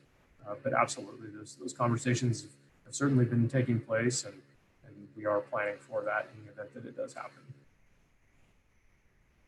Pascal, Jim from CAL FIRE, I wanted to add some stuff onto evacuation, even though that's Bob's world, and I think everything that he gave is very valid. But let's go back to some of the stuff we've already talked about. First of all, I'm sure Supervisor Schofield wanted to jump in there. One of the board objectives that they put out was to harden some of the infrastructure. So they're working on that, I think, all the time to try to make sure that everybody gets that message. And just the things you were talking about, the remote areas, adding generators to some infrastructure and things like that so that people can get the word. And then you heard about Lieutenant Jacobs talking about the high-low siren and code red and everything else that goes out. If you can get that information, that's terrific information to have. But how about our hearing impaired people, and how about the folks that don't have internet availability, or maybe they don't have a phone that's working? I think that they're going to do their best to cover that as well. And and it's probably implied from what Lieutenant Jacobs was saying there, but the high-low siren is to cover a big area in a rapid amount of time. We'll also do our very best in conjunction with the Sheriff's Department, and they will as well, to do the best we can to knock on every door and make sure somebody that maybe can't get out has some assistance to get out. Maybe they're unable to walk on their own, or maybe they didn't hear the message. So we're going to follow up with that in every neighborhood as time allows and as personnel allows. So we're not going to just drive through an area and hit a siren and drive away. If there's time and if there's the availability, we're going to follow that up. So we don't want to leave anybody out there that needs help that can't get it. So that's what I got to say about that. Thank you, Jim. And we have a question with the Ready, Set, Go guide that is being sent out by Nevada County. Is that replacing the fire season guide? I think that Jamie would probably be the right person to answer that question, because the fire season guide, if I'm not mistaken, is something that is being put out by the Fire Safe Council, right, Jamie? Correct. We're still in the midst of preparing our annual fire season guide. It was delayed about a month this year as we were catching up with all the COVID-19 protocols and information that we wanted to make sure to have the most accurate information in that. So that fire season guide is still on schedule to come out at the beginning of the fiscal year. We're hoping for the second week in June. And then it just is a partner piece that encompasses kind of all of the agencies and fire departments that are on the line now, but it also complements the information coming from the Ready, Set, Go manual and the wildfire, the CAL FIRE wildfire information and their on their website. So it's just an additional resource for people, not necessarily a replacement. Okay, perfect. Thank you, Jamie. And for people that are recreating on the Yuba River, first of all, if you're recreating this weekend, please be extremely careful and actually stay out of the water, because it is really, really cold. And there are also really high flows right now. It's something like 1,200 cubic feet per second. So there is no way that you can safely self-rescue or be rescued, because it's really way too cold and it's flowing way too fast. But during fire season, so what are the agencies that are directly on the South Yuba? How would, in case of a fire, how would you get recreationists, tourists, locals, how would you get people out of the canyon and to safety? How would that work? Well, if you're asking about the fire agencies, once again, that's the Sheriff's Department's job. But one of the concerns that I always have when we start talking about getting people out of the area is the people that want to stop and get the shot. Stop for their social media or whatever, or people that see smoke in the air and they drive towards the area. So we got to kind of be really careful and get the word out about that. It's fine if you drive over to the next mountain and get a shot from there, but let's leave the close shots to the professionals that actually have been trained in the press and people like Pascal that can get that information out to the public so that everybody can see it. It really is tough for us as a fire agency to get our equipment in that's really large equipment while we're trying to get everybody else out, especially if somebody feels like they need to stop on the way out and get a good picture and park on the side of the road. I don't know any fire agency that drives a Prius. We all drive big fire engines and bulldozers and crew buses and water tenders. So we ask that the public on their way out continues to go out and just watch for the fire equipment. Because if you're in a fire area, you know that fire equipment is going to be coming in there and it's going to make that evacuation more difficult. So from that, I'd turn it over to Lieutenant Jacobs. Yeah, I appreciate that, Jim. Thanks. Yeah, obviously, any type of a canyon scenario is going to further complicate evacuation efforts. It's one of those situational things. People going into those canyons during a red flag day or a high fire potential day, you have to understand the risk of parking your vehicle in a parking lot and then hiking maybe a half-mile upriver. It's going to take that much longer to get out. So consider those conditions before you do that would be the first advice. Secondly, we're still going to make every effort we can to notify people if there is a fire that breaks out in a canyon, and we know that there are people down there recreating. We're going to do what we can to try to get that word out.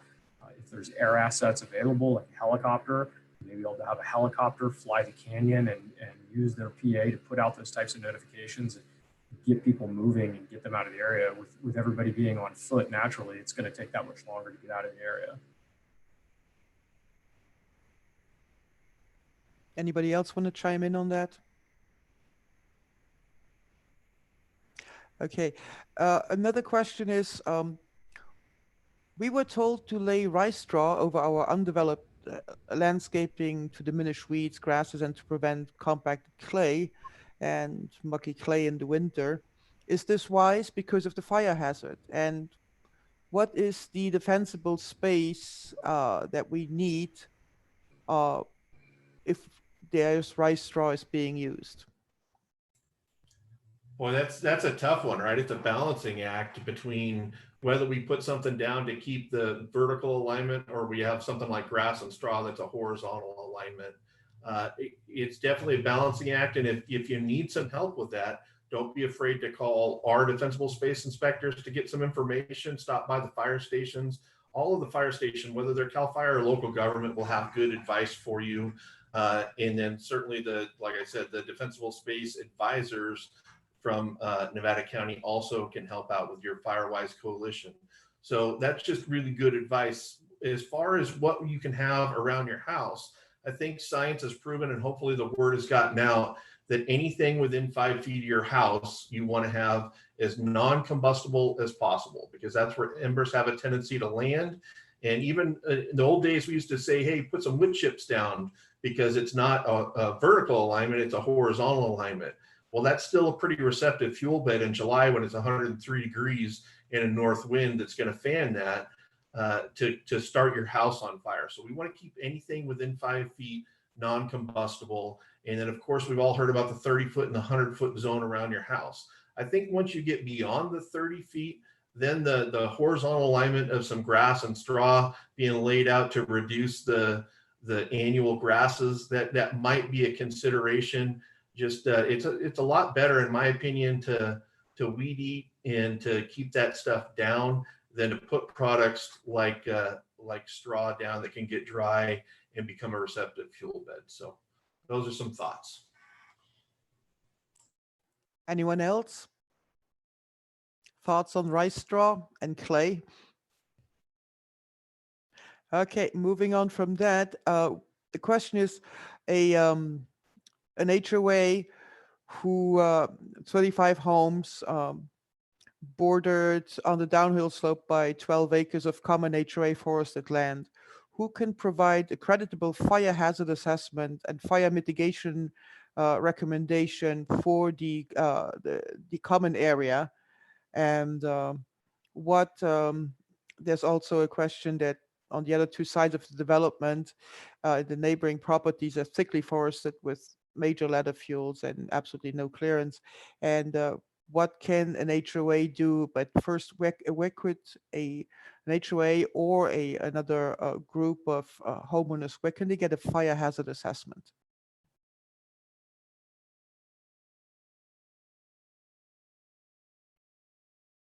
So I can take that one, Patrick Mason with Nevada County Consolidated Fire District. Definitely reaching out to your local fire agencies. We can come out, we can do an assessment of that area for you. Specifically for me, it'd be within Consolidated Fire District. Reaching out to CAL FIRE also with their defensible space inspectors can definitely get you the area right around the houses, up to and including the property line. As for neighboring parcels, as I mentioned before, with the hazardous vegetation ordinance, we can enforce it across property lines to gain 100 feet of clearance. We can also talk about private roads, clearing along private roads to gain some more of that clearance. It's a minimum of 10 feet off the shoulder of the road. And we ask that you limit all trees to a minimum of 15 feet. That's how we can help deal with some of the vacant parcels beside the land. But as for actually getting out into the vacant parcel, there's not much that we can enforce outside of that 100 feet or along the private roads.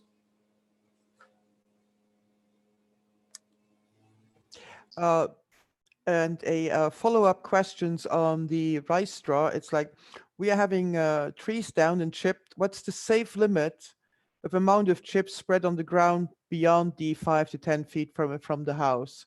So how thick could that layer be? Less than 1 micron would be my recommendation. Yeah, there's too many variables to give a definite answer to that. Less is more. Anything that you put on the ground that's a receptive fuel bed for embers makes your home more dangerous. So anything besides bare mineral soil, I know that's not the community that we live in. We like to keep our homes beautiful, but once again, it's a balancing act between how safe do you want your home and how beautiful do you want your home. And so beauty's in the eye of the beholder, and I would love to see bare mineral soil around every home and make our house our job a lot better and easier. But there is a balancing act there, and I do understand it. So I'm sorry about the wishy-washy answer, but there's just too many variables to give you a good answer on that. No, that's perfectly fine. And more questions about undeveloped lots in developments, most that have never done any fire clearing, with dead shrubs and trees, thick grass and Scotch brooms for the 12 years that the lots are sitting vacant.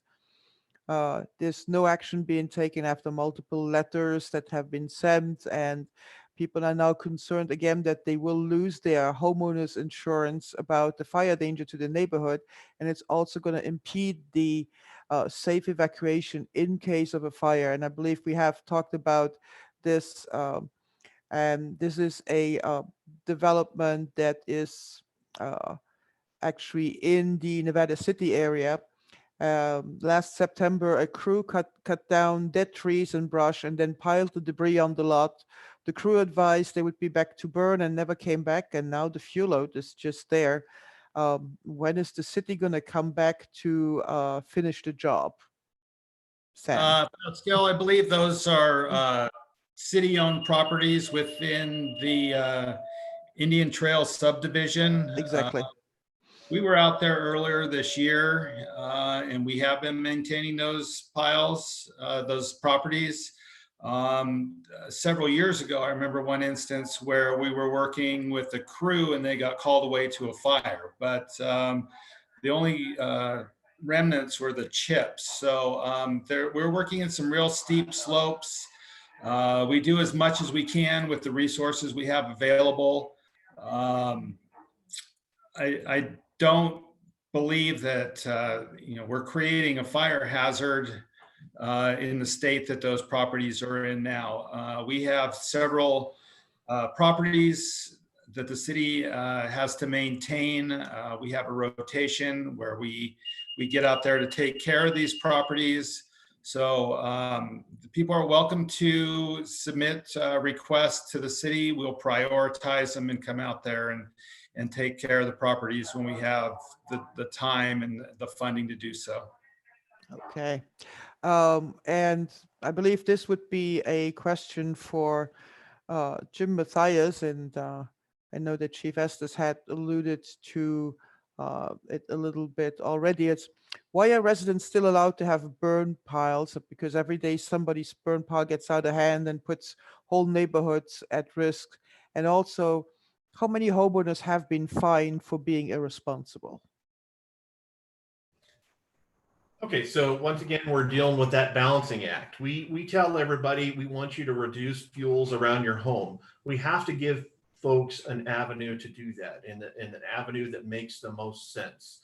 I think Nevada County is doing everything that they can with giving us opportunities to take green waste someplace and get that chipped up at low or no cost. If you have the ability to get it there, we certainly encourage you to do that. Some people just clearly don't have the ability to move those that vegetation to someplace else to get rid of it. So if the conditions are right, if it's safe to burn, and if the atmospheric conditions allow it, then we certainly want to give people an avenue to be able to get rid of those fuels. It's better than them not taking any action. And I would say that statement is a little bit true, maybe even moderately true, that we are getting escape control burns almost every day. I think that the recent rains have slowed that down a little bit, but certainly before the rains, we were getting escape control burns somewhere in the Nevada Eva Placer unit almost every single day.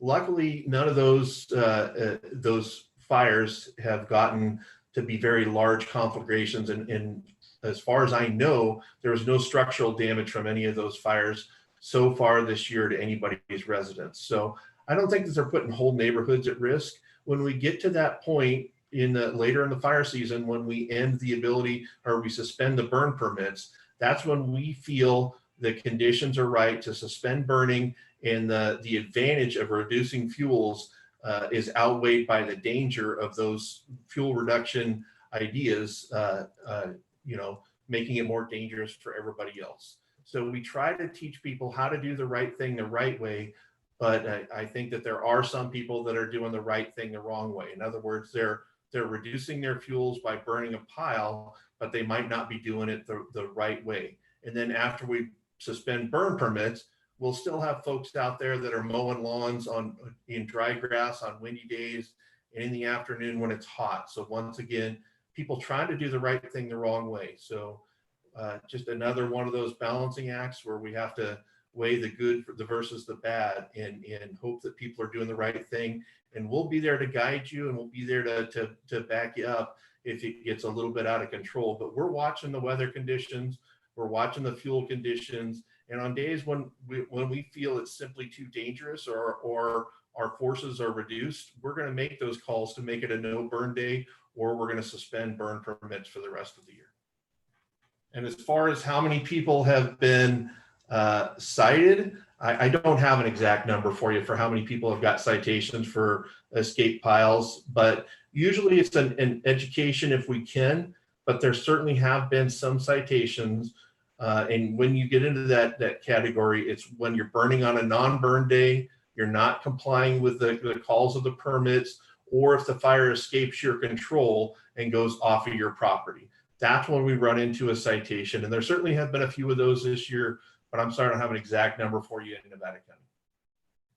And to kind of tag on to that, we work with air quality also to get the word out. I think the important point is follow the conditions on the burn permit. And if you do that, you're going to be in pretty good shape. And like Chief Matthias said, if you have any questions, give your fire district or CAL FIRE a call, and we'll be able to assist you with the good ways to burn. And I know we work with air quality on getting the word out, and education. Pascal, on behalf of the cities, both of the cities have had a long-standing burn ban in effect. So there is no burning within the Nevada City in the Grass Valley city limits. So alternatives are the green waste bins, the green waste collection days. Nevada City also has a residential chipping program that's solely for the city of Nevada City residents. So there are alternatives to burning, and we encourage that also. And speaking of green waste, of course, the green waste, now the free green waste drop-off programs that is done by OES and the Fire Safe Council in conjunction with air quality.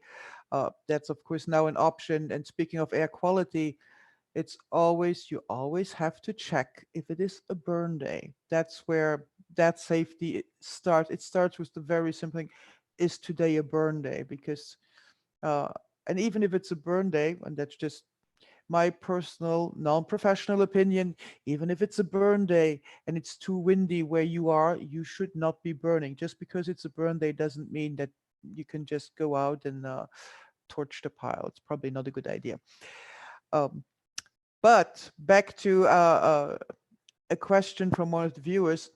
What monies, grants, and regarding wildfire safety and preparation will Nevada County be applying for, and which one do you expect to receive, and what kind of projects can be funded with those?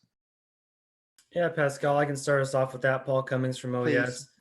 Our team last fall applied for 7 grants with CAL FIRE.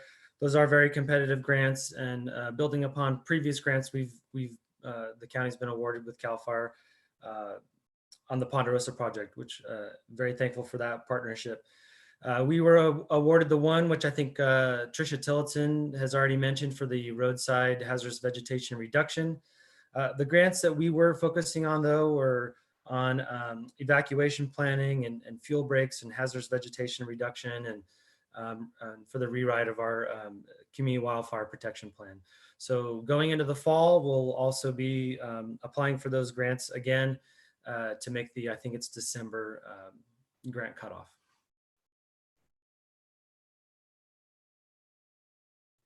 Great. And well, apologies. Apparently, there's an issue with the video camera here. But that's fine. I just got, by the way, for people that are worried about fire danger and recreation possibilities, we just got a short brief from NID saying that Scotts Flat and Rollins Lake will remain closed through Memorial Day. The trails and the Bowman and Jackson Meadows areas are open, but the access is definitely weather dependent because they're up in the high country, and there is still the option of snow on the ground. So please be careful out there if you do that. That's one of the things. And we got a lot of code compliance questions, and basically asking if there is enough code compliance personnel, and what actually the system is. And we also had one of the questions here in the chat saying, oh, well, if a homeowner refuses to, or a parcel owner refuses to do any work, shouldn't they get some time and then afterwards just have a lien placed on their property? And so if maybe somebody can touch on what the county's hazardous vegetation management ordinance says, and just outline the steps once again, because that's definitely something where a lot of people are concerned. Yeah, Pascal, I'll start off. Patrick Mason, again from Nevada County Consolidated, who's our operational lead for the Defensible Space Program. And I think they were mentioning code compliance. We have some connective tissue there, but our Defensible Space team is kind of its own thing within its own office within the county, and like we said, in partnership with Nevada County Consolidated. And I can also I'll have Lieutenant Jacobs maybe talk about our fee schedule and fine schedule. But the overarching message I'd like to put out there that I think both of them will convey is that this really is a program that focuses on education on the front end. And then we really don't want to have to abate a property. We really don't want to have to levy fines against anybody. We really want to work with homeowners to come into compliance with the county ordinance and reduce that hazardous vegetation fuel load on their property as much as possible. And I'll let Patrick and Lieutenant Jacobs speak to that. Yeah, excuse me. So the way the ordinance works is we receive a complaint. Once we receive that complaint, it's assigned out to one of the DSI inspectors.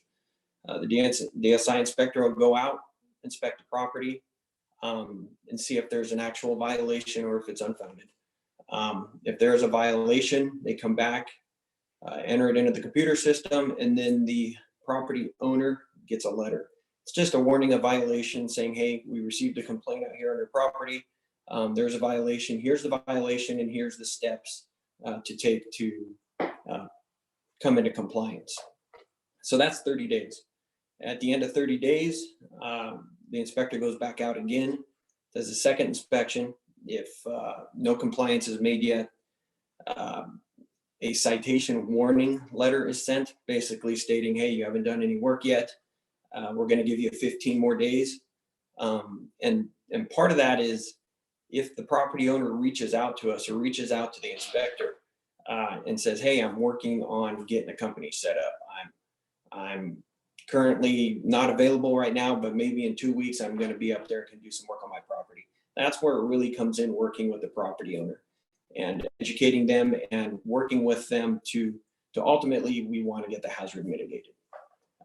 But if that second notice by 15 days, nothing happens, and then it goes into the citation period.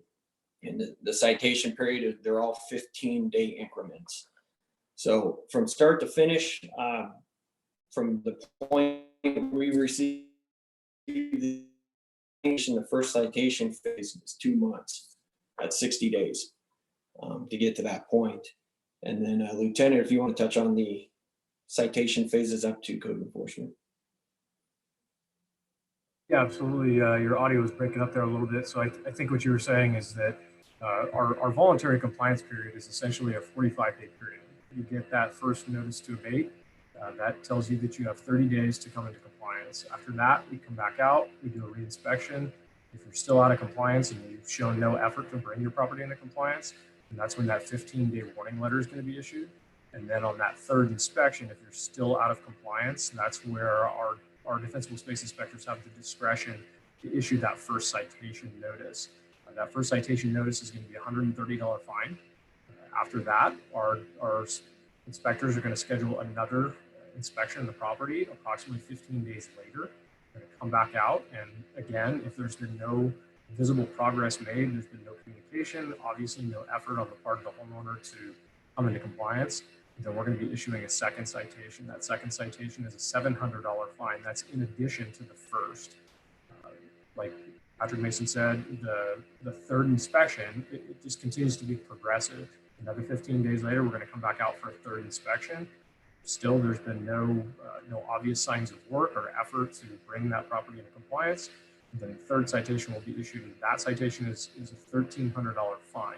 These are all cumulative on top of one another. At that point, if we still see that no progress has been made, then the ordinance allows us a variety of options for how to recover those costs, all the way up into placing a lien on the person's unsecured tax roll, which means that person's going to have to pay that along with their property taxes. And if they choose not to do that, then there are statutes in the government code that allow the treasurer's office to seize a property after 5 years. So it goes from voluntary compliance all the way up to very severe, the potential to have a property seized at auction if somebody just absolutely refuses to pay. Like we said, the main emphasis is that voluntary compliance. Our defensible space inspectors would much rather spend their time dealing with the educational phase and getting people to reduce those fuel loads, as opposed to spending a lot of time on people that aren't doing the work. We want to put our resources behind where they're going to be the most effective. So that's that educational phase. All right, thank you. We are approaching the end of our 2-hour allotted time slot, and I would like to invite each and every one of you to bring this back to our original theme, the upcoming fire season in Western Nevada County. And if you would like to take a couple minutes to tell our viewers and our listeners, first of all, please identify yourself so that, for example, the KVMR listeners can tell who is speaking. What is the message for this upcoming fire season from your agency? And maybe, Paul, if you don't mind, can I have you kick off this the final roundup? Yeah, sure. Thank you, Pascal. And I want to say thank you again for hosting, and to you, Bennett.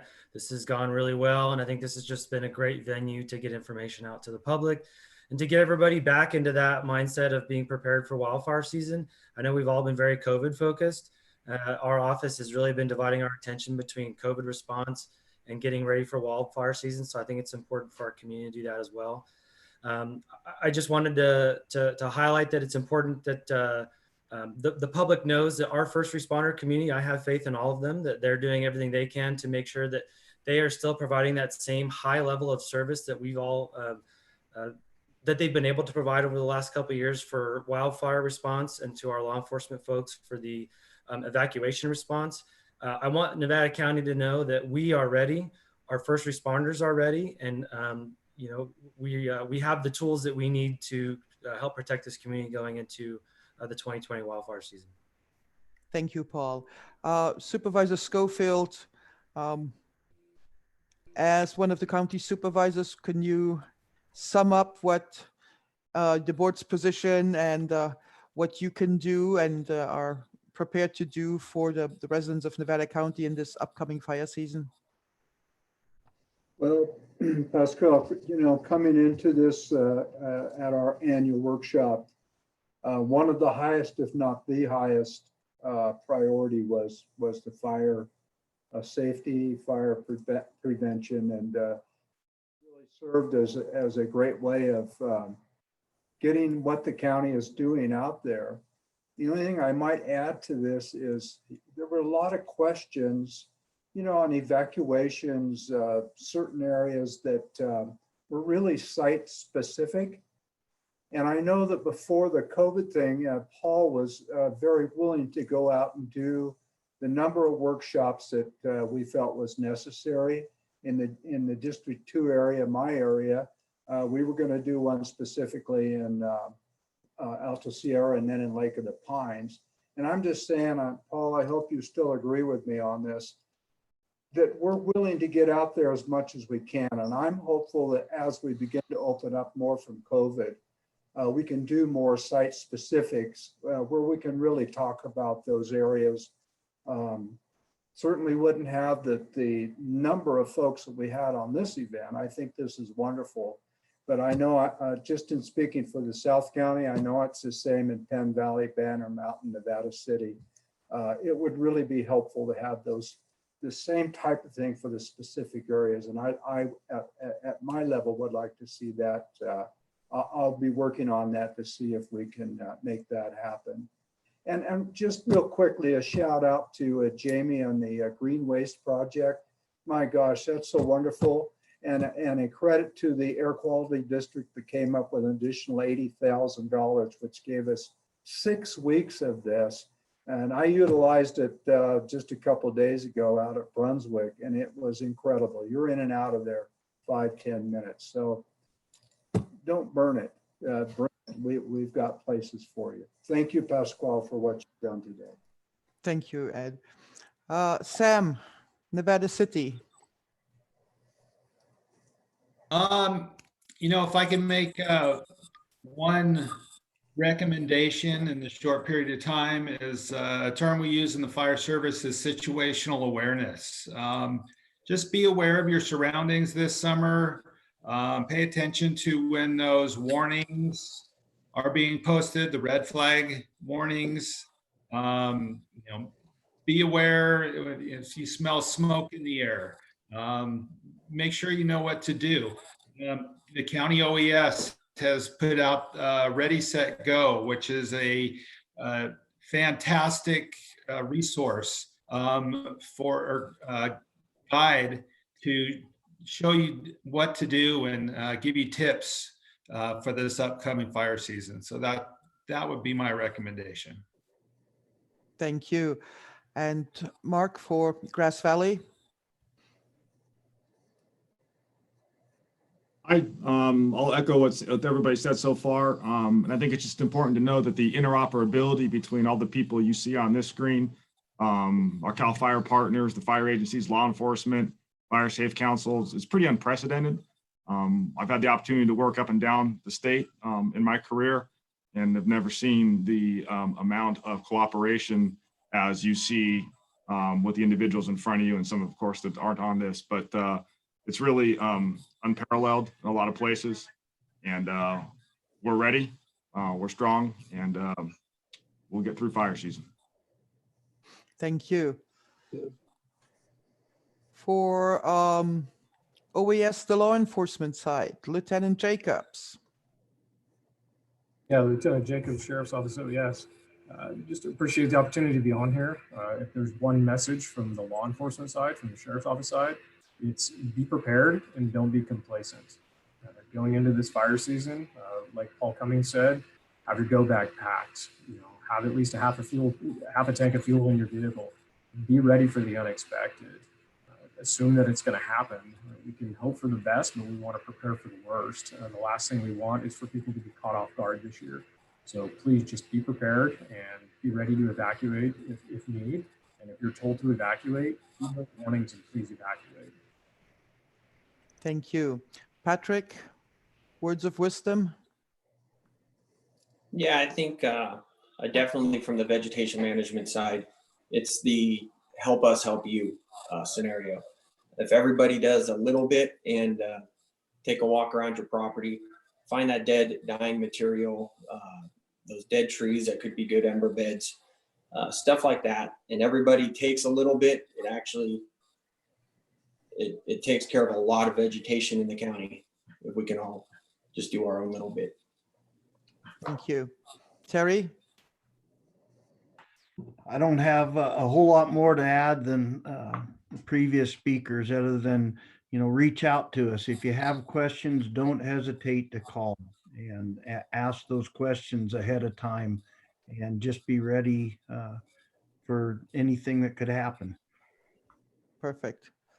And for the little town of Washington, Mike. Thank you, Pascal. Mike Stewart, Washington Fire Chief. And echoing what everybody else is saying is situational awareness, as Sam mentioned, and then self-responsibility. Get yourself prepared. Utilize these resources that are out there. Prepare yourself, prepare your family, and listen to the officials, what they have to say. Thank you. And for Consolidated, Chief Turner. This is a remarkable community that we live in. And what I've seen is the commitment by the citizens to do their part. And I think the key thing from our district is this is a partnership. We are committed to you. You showing us that you're doing our part makes our job that much easier and makes us want to do more. So continue the effort. It is well worth it. And as Chief Boutron said, we will get through the fire season. Jamie. Yeah, so I echo all of our partners on this line. We're very fortunate to live in a community where everyone collaborates and works so well together. Many of our programs are intertwined, and we all try to, kind of bounce off of each other the best practices. And I know that we speak to a lot of things on this town hall right now that, a lot of people are familiar with, but not everyone. So if you have more questions or you're looking for a place to start, please don't hesitate to reach out to the Fire Safe Council for education. I know we have a lot of folks that fit into the access and functional needs category, and they're going to need a little bit of extra help. We do have some funding available right now through this partnership with the county to help with some clearing on those parcels. And then we anticipate, hopefully in the near future, that we'll see our FEMA funding for that same program, and we'll be able to continue that program throughout the season. And so I know that we're working with OES on it currently to make sure that all of those people are reaching out to us, applying for the funds in advance of the funding arriving, so that we can be ready to go and hit the ground running when that time comes. So please reach out if you feel like you're in that category, and we'd be happy to walk you through the process and qualifications and applications. Thank you. Tricia. Tricia, are you still with us? I am. My video's working. Here we go. Oh, there you go.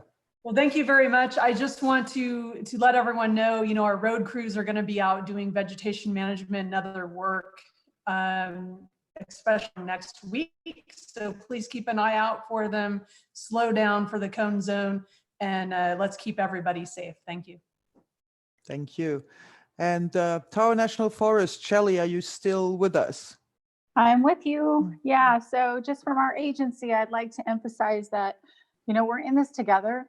COVID-19 is obviously something that we are, going to continue to deal with, but we also know that fire season is coming. And so I think as a community, we need to just really rally around each other and be there, provide support to your neighbors, provide support to the community. If you see something that maybe someone else is not seeing, make sure that you let someone know. If we have folks out in the woods, I would really ask that you, think about a few things. Pack it in, pack it out. I mean, if you're out recreating in the forest, just remember that, if you're bringing stuff into the woods, you really need to bring it out. We're really been dealing with a lot of issues around folks just not taking out their trash, just leaving things out in the woods, just really very problematic. So please just try and remind people if you can, especially like in a kind way that, this is our national forest. This is your land. This is public land. And we want to keep it as nice as possible. And that does include, fire as well, in terms of these fire restriction orders that are coming out. Typically National Forest System land, we base fire restrictions on extreme fire danger potential. But with the COVID-19 issues and what we're dealing with there, we really are feeling this need to kind of minimize that type of camping with fires. So just try and remind people, if you see them out there, that, hey, you're not supposed to have a fire right now on National Forest System land, and just try and help us out. We appreciate that. Everyone stay safe out there and healthy and happy. Thanks. Thanks, Shelley. And last word is going to go to CAL FIRE Nevada Yuba Placer and Jim. Take it away. Thanks from CAL FIRE. Thanks for saving me for last. I hope I'm the best. Hey, we're living in a clear and present danger of wildfire in California, folks. It really is. What hasn't been mentioned is that our conditions right now are very similar, only drier than they were in 2018. And the end result of the accumulation of that effect was the campfire in 2018. So not to throw scare tactics out there, but folks, if you're a history buff, we're similar to those conditions right now. How do we avoid that problem the best that we can?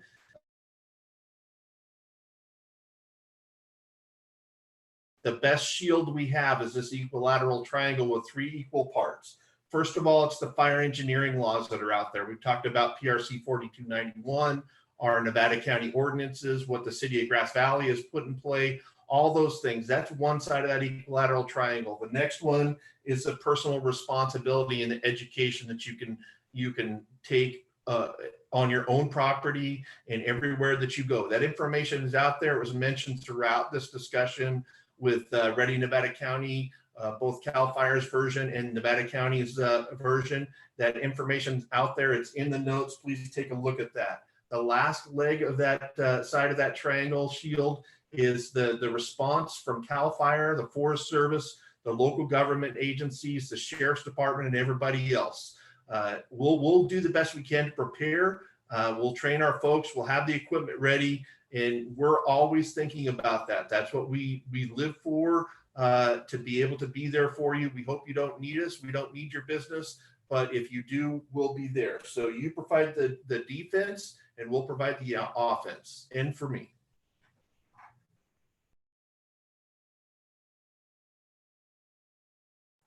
And it works much better if I actually have the microphone unmuted. So thank you, everybody. Thanks, everybody, again. And please be safe, stay healthy, be informed. And thanks again to all our panelists, because this was pretty amazing. Thanks a lot, and bye.